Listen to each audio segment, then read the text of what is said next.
how to unblock a number on iPhone. So all you have to do is to go here directly to your settings, and you have to make sure that you have already blocked a number. Now to do next is here on your settings, scroll down up until you see the phone here.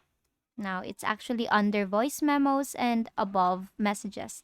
Tap on phone and scroll all the way down up until you see block contacts.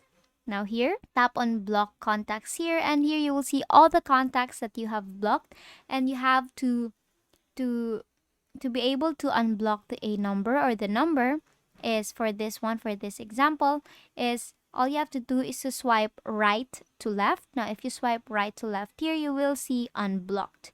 Now to confirm, all you have to do is to tap on that. It's either tap on that or to swipe right to left all the way here.